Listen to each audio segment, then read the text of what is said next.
Bueno, recontinuando la clase, que es la clase número 2, estaríamos en la clase número 3. Hoy vamos a ver, entre otras cosas, lo que es cristalografía, redes cristalográficas, sistemas amorfos y sistemas cristalográficos. Todo parte de la cinética de la materia, en donde nos dice que los cambios de fase en el estado vapor es donde los átomos o moléculas tienen la mayor cinética, están desordenados, ¿sí? Con una gran velocidad entre ellos y en un estado de expansión. Cuando nosotros a esos sistemas le quitamos energía, ¿sí?, lo enfriamos, pasan a lo que se llama el estado líquido, en donde la energía cinética de los átomos o moléculas es menor y ya empiezan a interactuar lo que se llaman las fuerzas intermoleculares entre ellos, en todo lo que es enlaces covalentes. Si nosotros a tales sistemas le seguimos quitando energía, vamos a entrar en lo que se llama la fase sólida, en donde, dependiendo, por ejemplo, en los metales, de qué metal estamos hablando, adoptará alguna de las formas en su sistema cristalino de las que tenemos en pantalla. Habíamos dicho entonces que estas formas básicamente son parametales, que es una parte de los materiales que vamos a ver en el transcurso del año, y también son estructuras cristalográficas que van a adoptar los sistemas iónicos. Habíamos dicho también que dentro de los sistemas cristalinos, los más comunes, cuando hablamos de metales, son las formaciones cúbicas y tetragonales.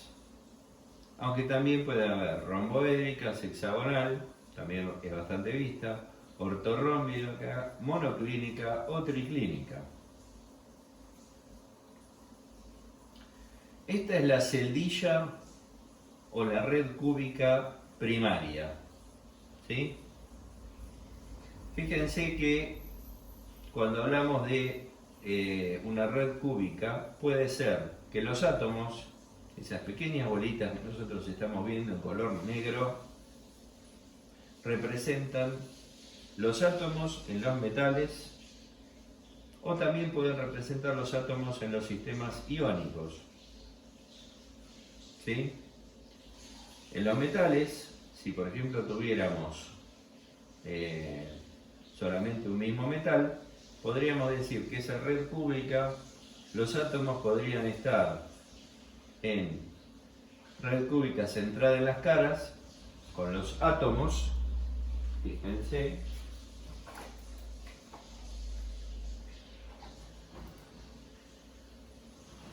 de las caras,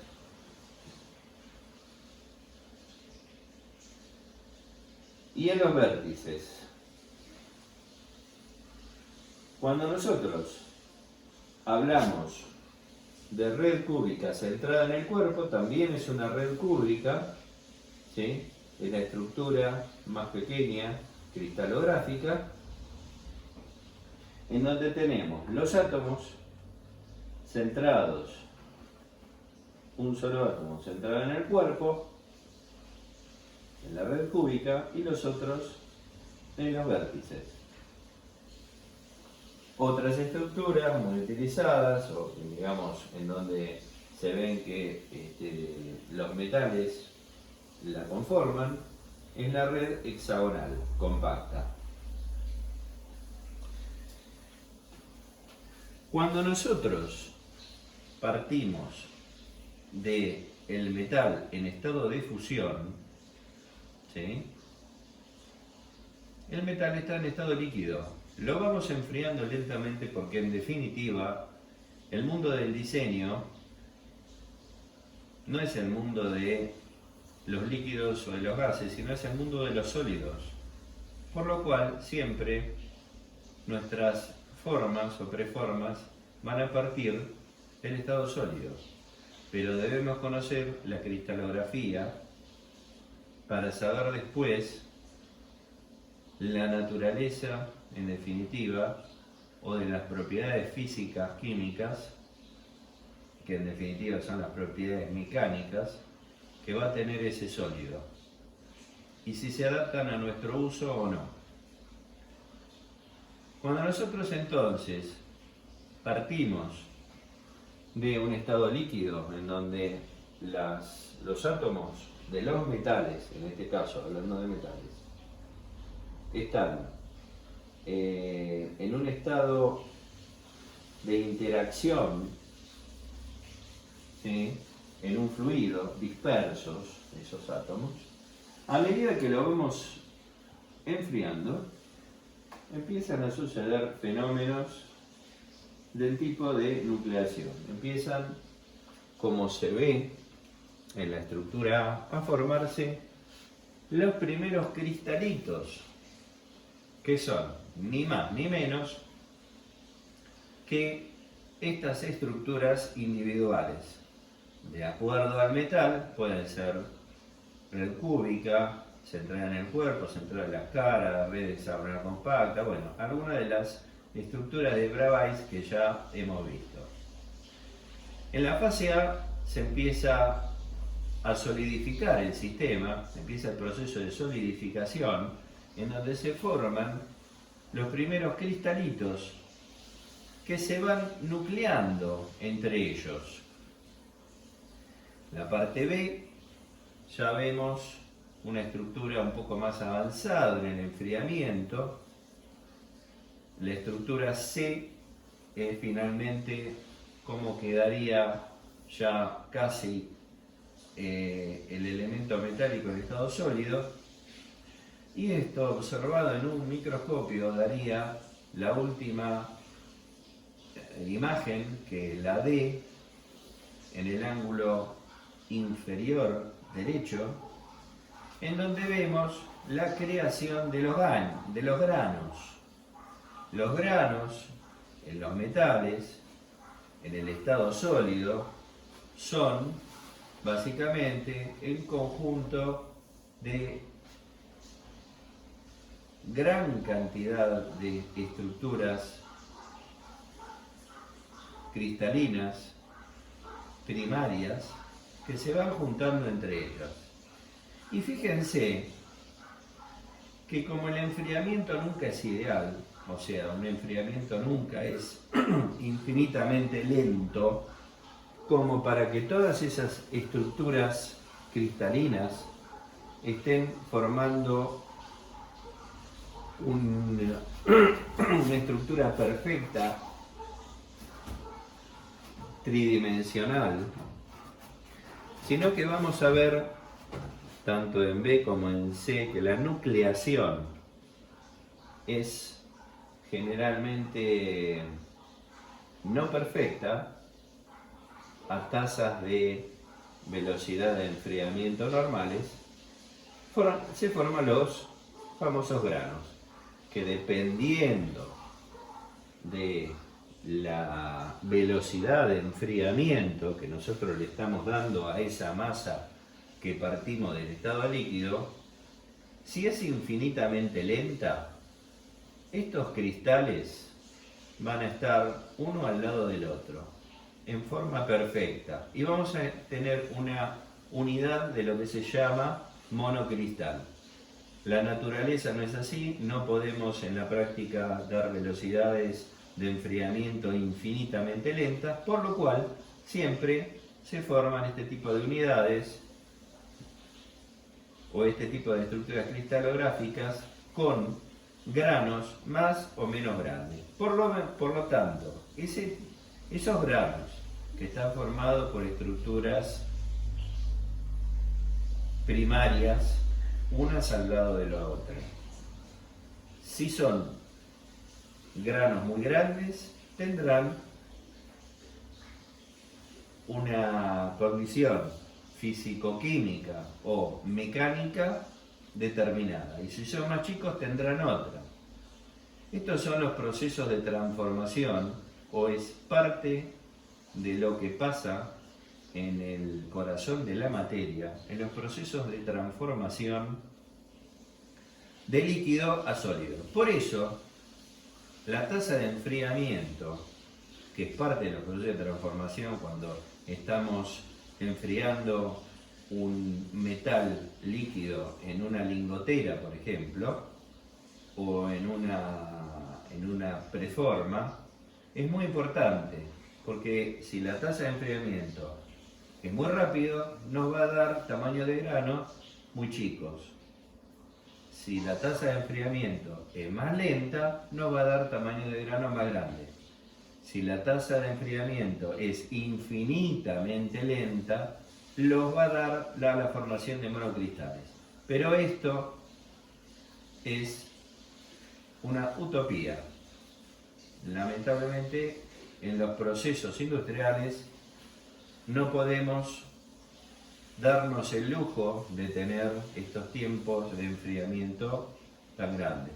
Recuérdense que ustedes van a estar en el diseño de piezas en general que van a ser de producción en serie. La producción en serie es muy importante, el tiempo de transformación de los sólidos. Cuando hablamos entonces de llegar a estas estructuras cristalográficas, vamos a inevitablemente tener situaciones no de perfección, porque la naturaleza no es perfecta, es perfectamente imperfecta. Por lo cual, en la cristalografía siempre vamos a tener imperfecciones, más grandes o más chicas. Y acá están algunas de ellas. En una cristalografía donde los átomos están juntos, por ejemplo en la A, hay un átomo faltante que origina un punto de imperfección en el cual las fuerzas de transmisión a través de toda la red cristalográfica va a presentar una discontinuidad. En el punto B tenemos lo que se llama átomos intersticiales. ¿Qué son átomos intersticiales? Son aquellos átomos que se incorporan, que pueden ser de la misma naturaleza del metal base o de distinta naturaleza, se incorporan en la estructura y hacen o introducen una imperfección. Lo mismo en el punto C, en donde un,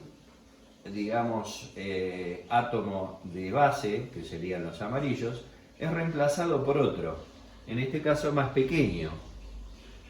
En el caso D, al revés, el átomo también está reemplazando uno de los amarillos, pero es más grande. Le origina otro tipo de imperfecciones. En el caso C y D son las llamadas soluciones. Por ejemplo, el carbono entra en solución en el hierro, dando toda la serie de aleaciones denominadas aceros. En el caso del carbón sería del tipo C. En el punto E vemos otro tipo de defecto que se llama defecto Frenkel, en donde un átomo que no es también un soluto, son sistemas ternarios, se incorpora prácticamente formando con los átomos naranja un mismo sistema, también crea una imperfección. En los sistemas iónicos, como los F, vemos por ejemplo que en algunos le faltan cargas iónicas, entre negativo y negativo le falta por ahí la carga positiva que lo equilibra, entre positivo y positivo le falta la negativa que lo equilibraría, también son imperfecciones. Esas imperfecciones muchas veces son buscadas por el hombre, tal el caso C y el caso D, en donde nosotros vamos a buscarlas a través de incorporar átomos extraños al átomo de base para mejorar las cualidades mecánicas. Ese es el gran mundo de las aleaciones, que corresponden a estructuras cristalográficas C o D. Vamos entonces ya viendo una base de lo que son las estructuras cristalográficas, cómo esas estructuras cristalográficas dan en definitiva las propiedades de la materia y el tipo de solicitaciones. Acá, ¿cómo lo vamos a ver? Bueno, lo vamos a ver con cilindros sólidos ideales o con estructuras sólidas del tipo de paralelepípedos en general. Nosotros podemos tener dentro de las solicitaciones más comunes las solicitaciones de compresión, tracción, deformación de cizalla,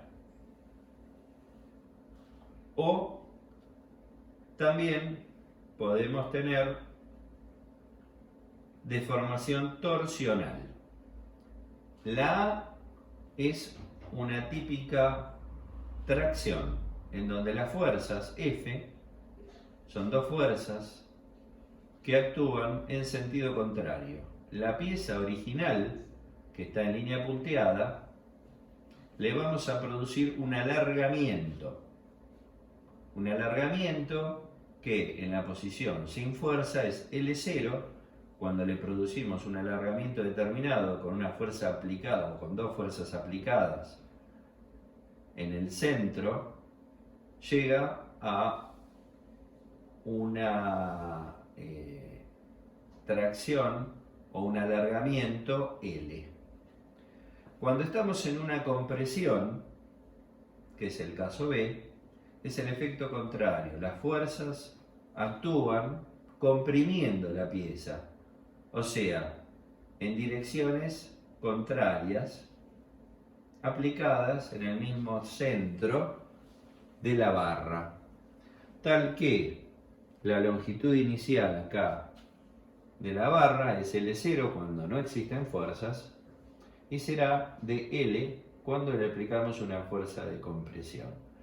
Diremos que tracción y compresión son fuerzas aplicadas que actúan en diversos cuerpos, no necesariamente tiene que ser aplicada a una barra, en este caso la imagen lo ilustra así, tal que son fuerzas en un caso de distinto sentido y en otro de igual sentido. Uno que originaron una tracción o un alargamiento y la otra una compresión. Tanto uno como otro son deformaciones que le hacemos a la pieza y eso es lo que pasa en el mundo real. Otro tipo es, por ejemplo, cuando una estructura como la C, ¿sí? A un paralelepípedo en general, le aplicamos una fuerza de superficie F, deforma una de las caras, produciendo un ángulo θ entre las aristas. Ese se llama esfuerzo de cizalla. Cuando hablamos de una deformación torsional, que acá lo vemos en una barra, es un par de fuerzas T que actúa, ¿sí?, deformando la figura en un proceso de torsión. O sea, hay un ángulo de giro, phi, que se produce por el par de fuerzas aplicados. Estas son las que se llaman fuerzas aplicadas puras, que van a tener que ser muy tenidas en cuenta en los diseños, porque las solicitaciones, los diseños, muchas veces es un compendio de estas 4 tipos de solicitaciones, ¿sí? Muchas veces no con fuerzas puntuales, sino que son con fuerzas que van variando a través del tiempo. Entonces se traducen en sistemas de solicitaciones muy complejos, no estas básicas que vemos. Ante lo cual, las piezas, por ejemplo, fíjense el fuselaje de un avión en vuelo y el fuselaje de ese avión en vuelo pueden tener fuerzas de tracción, compresión, cizalla, flexión, con fuerzas no puntuales, sino con fuerzas variables, obviamente. Entonces, son sistemas tan complejos que estos análisis simples son, digamos, básicos, y deberíamos ir a modelos, ¿sí?, de la solicitación, tal como usan, por ejemplo, en uso aeronáutico, para diseñar aviones. Finalmente, las propiedades físicas de la materia, como para darle un nombre, ¿sí?, y después definir qué es cada una de ellas, son la ductilidad, la elasticidad, maleabilidad, plasticidad, tenacidad, fragilidad, conductibilidad, densidad, dureza y resiliencia. Nosotros venimos de formaciones diversas, en donde muchas veces estos nombres en la vida común significan otra cosa, ¿sí? Entonces, de ahí es donde tenemos que hacer un reseteo, ¿sí?, de nuestros conocimientos previos, que pueden coincidir o no con estos términos, ¿sí? En general tenemos que hacer un reseteo y adaptarnos a este nuevo vocablo, para saber qué significa cada uno, porque justamente de esos ensayos, que después vamos a ver cuáles son, hay gran cantidad de ensayos que determinan las propiedades físicas de un material, ¿sí?, de un componente. Parte, digamos, de esos términos nos definen esas propiedades físicas. Si un material es más dúctil o menos dúctil que el otro, si es más elástico o menos elástico, si es más maleable o más plástico que el otro. Y en general, nosotros, en nuestros diseños, vamos a tener que trabajar quizás con materiales que, en cuanto a la performance que nos va a requerir ese diseño en uso, va a tener que tener una elasticidad grande, o por ahí chica, o por ahí una mayor utilidad o una mayor plasticidad. Depende, en definitiva, ese diseño a qué va a estar expuesto mecánicamente durante su uso. Vamos a tener que elegir materiales y procesos de transformación que finalmente le entreguen al material una mayor ductilidad o una menor, una mayor elasticidad o una menor, etcétera, etcétera. Cuando hablamos de ductibilidad, es la habilidad que permite que un material sea deformado hasta una longitud considerable sin que se rompa. Por ejemplo, los materiales seleccionados, como alambre, fíjense, un alambre de cobre, que a través de una barra que puede tener 200, 250 milímetros de diámetro, lo llevamos a centésimas de milímetro. Bueno, para obtener ese proceso de transformación y transformarlo en un alambre de cobre, debe ser muy dúctil, ¿sí? La elasticidad es la habilidad que tiene un material para soportar una deformación y regresar, luego de que se quita la fuerza de origen, a su estado y tamaño original. La maleabilidad, estas dos propiedades de ductilidad y elasticidad, después lo vamos a ver en los conocidos y extendidos ensayos de tensión-deformación. La maleabilidad es esta propiedad que permite que un material se pueda deformar fácilmente mediante martilleo, rolado o prensado sin romperse. La plasticidad es la habilidad de un material para adoptar nuevas formas bajo presión y detener esa nueva forma. Es como que adquiere memoria. ¿Sí? Muchos de estos términos se complementan con otros. Por ejemplo, generalmente la ductibilidad está de alguna forma ligada a la maleabilidad o la plasticidad, ¿sí? Pero tengan en cuenta que cada una de estas propiedades definen una condición del material. La tenacidad es la propiedad de resistencia a la rotura. Un material decimos que es muy tenaz cuando soporta una gran tensión, ¿sí?, hasta romperse. La fragilidad es lo opuesto a la dureza. Los materiales frágiles se fracturan por golpes, pero pueden resistir presiones constantes. La conductibilidad es la propiedad natural de los cuerpos, de transmitir calor y electricidad. Generalmente un buen conductor del calor también lo es de la electricidad y viceversa. La densidad se define, ¿sí?, la densidad de un cuerpo, como la relación entre la masa y su volumen. La dureza es la propiedad de resistir el desgaste o corte, también llamada resistencia a la penetrabilidad. Y la resiliencia se llama a la energía que puede ser recuperada de un cuerpo deformado cuando cesa el esfuerzo que causa la deformación. Se determina la resiliencia por el ensayo del péndulo de Charpy, que después lo vamos a ver cuál es. Bueno, los esfuerzos, entonces, son todas esas tensiones o fuerzas que actúan sobre sólidos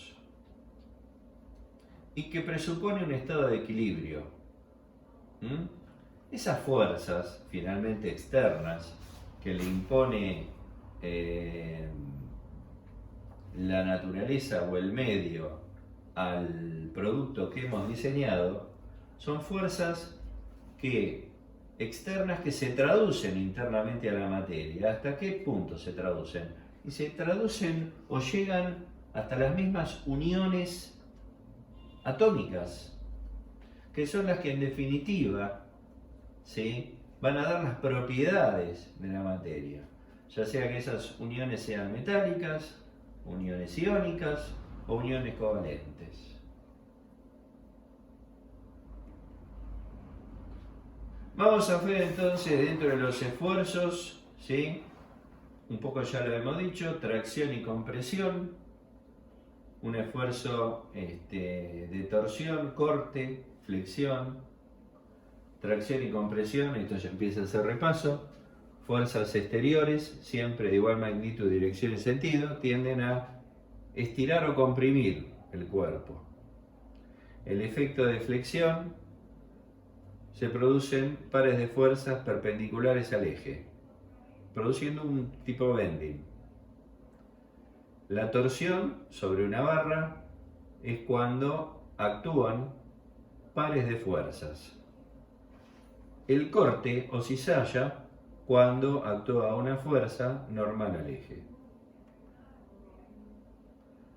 Bueno, acá empezamos entonces a ver dentro de las propiedades mecánicas lo que nosotros denominamos esfuerzo de tracción o elongación, que es muy similar al esfuerzo de compresión. Cuando nosotros tomamos una barra determinada de longitud L0 y le aplicamos una fuerza en sus extremos que pasa por el eje de esa barra, de ese perfil, llega un momento en donde se empieza a deformar y adquiere una longitud L. Si nosotros retiramos la fuerza deja de actuar sobre la barra y esa barra recupera su longitud inicial L0, diremos que esa deformación correspondió al régimen elástico.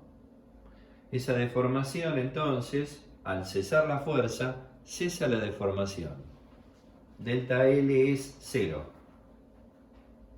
Acá decimos que la tensión, en definitiva, que es esa fuerza por unidad de área, va a ser igual a la E mayúscula, que es el módulo de ion que identifica al elemento en cuestión, le da nombre y apellido, por la tasa de deformación, E chica.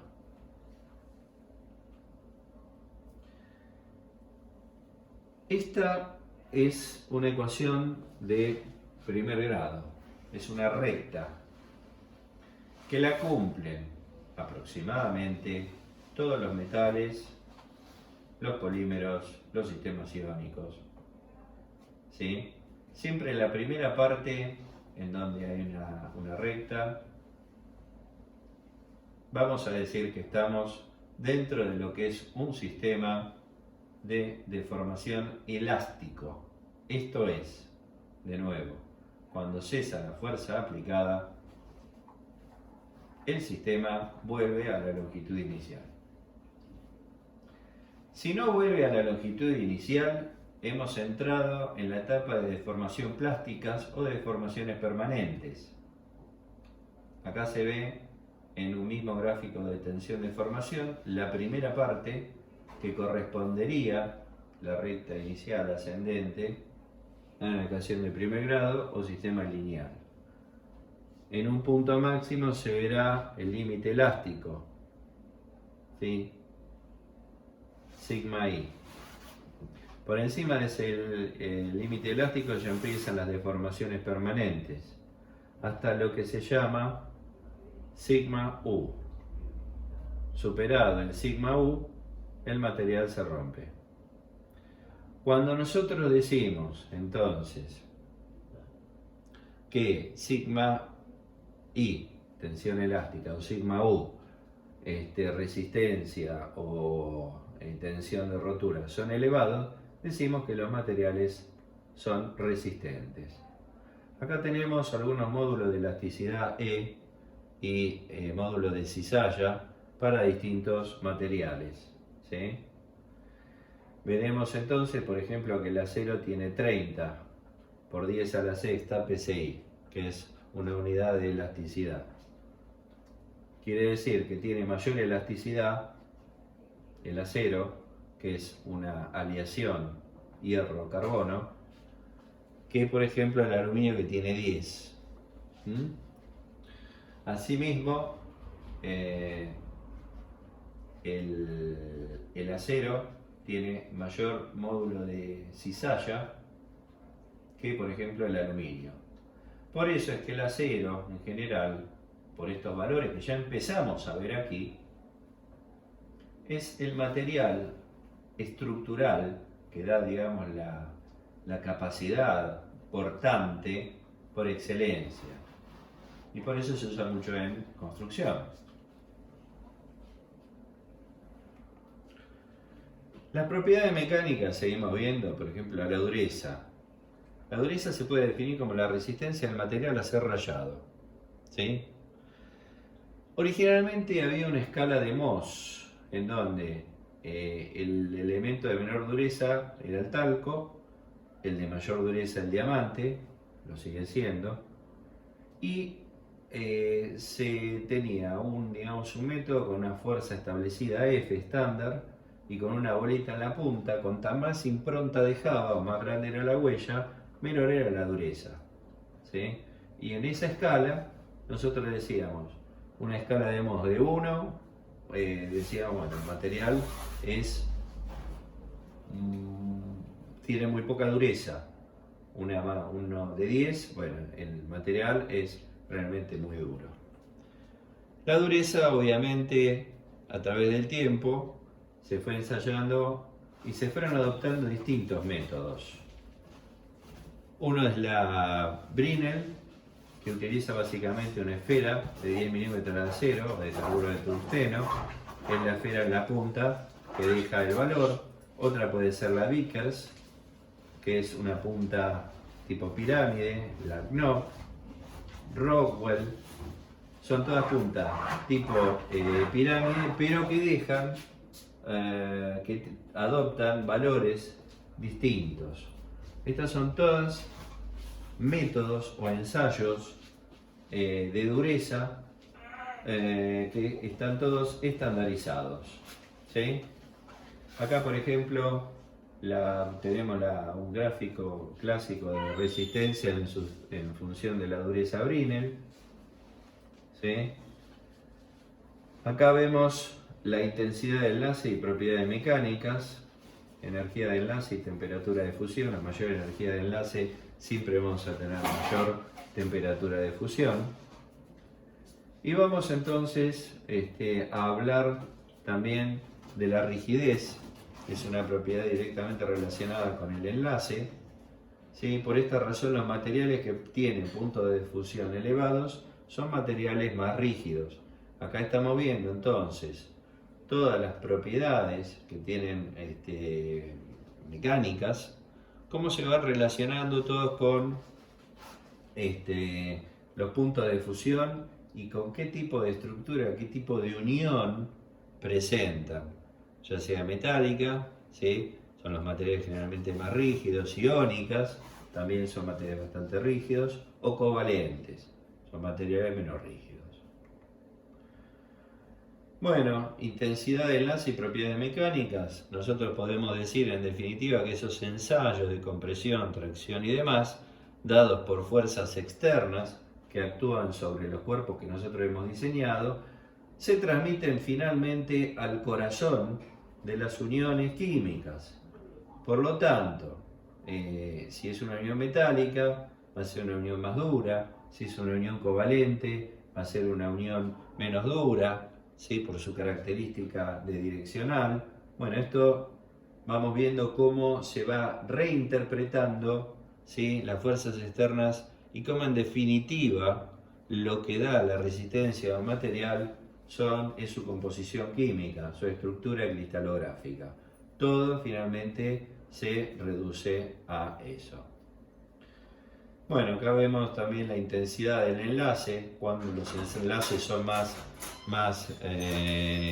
fuertes, y las propiedades mecánicas, ¿sí? Las propiedades en definitiva mecánicas dependen de la composición química y de la estructura. Y nos vamos a parar acá en la estructura de los materiales para hacer un repaso, que lo haremos en la próxima lección.